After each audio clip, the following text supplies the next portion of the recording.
Hello everyone, today we are going to learn about angle grinder and how to use it properly. There are different type of grids for each cutting wheel. Once the workpiece is clamped properly on the table, we can start using the grinder on it.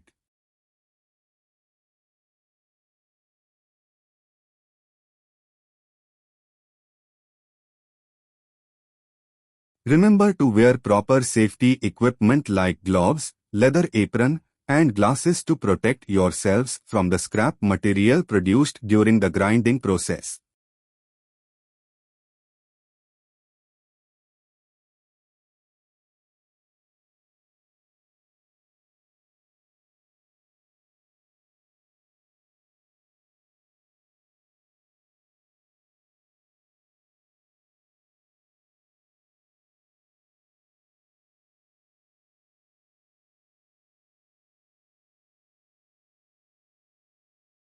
After you are done grinding, turn off the machine and loosen the clamp to remove the workpiece.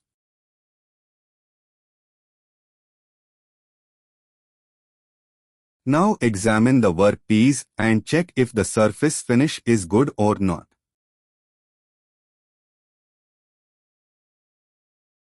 That's it for today's video.